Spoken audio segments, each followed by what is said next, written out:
In the age of social media, where fame is just a tap away, there lies a darker reality no one wants to talk about. Leaked videos of TikTokers in Pakistan are not just scandals, they are tragedies that expose a crumbling moral fabric. Why is this happening?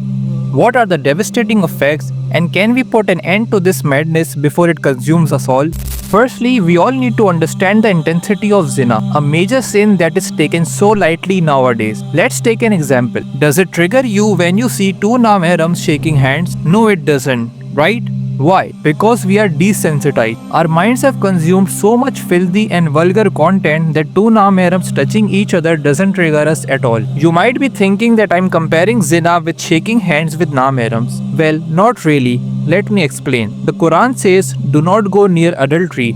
It is truly a shameful deed and an evil way. Now, as for other sins like do not kill, do not steal, Allah says do not do it. But when it comes to adultery and fornication, Allah did not say don't commit adultery. Instead, He said don't come near adultery. It means that we must stay away from each and everything, no matter how small, that leads us towards zina. Shaking hands with namahrams is one of them. This is why it is prohibited for us to even touch a namahram.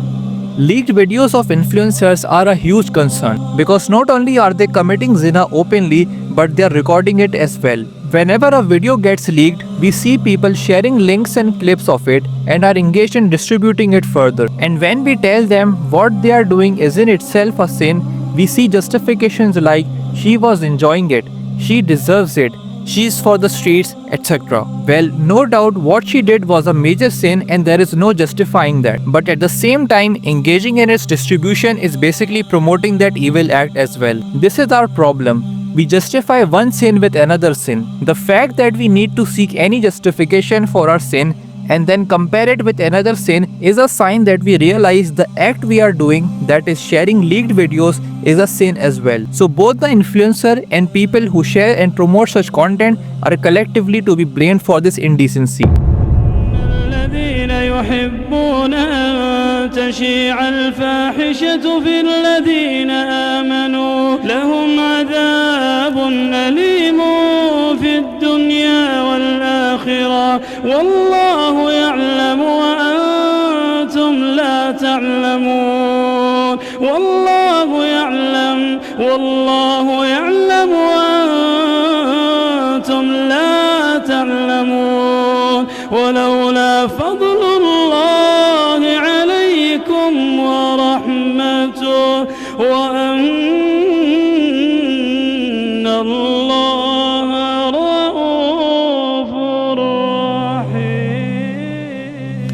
And let's talk about the so-called empowerment narrative. Is it really empowerment when women are reduced to objects of desire? When their worth is tied to the amount of skin they show? Social media, knowingly or unknowingly, rewards this behavior. Creators are pushed into a system where trendy often means immoral, and young girls are lured into this trap of fame and money. What's worse, this isn't just a Western issue anymore. It's infiltrating cultures that once upheld modesty and dignity. Imagine this.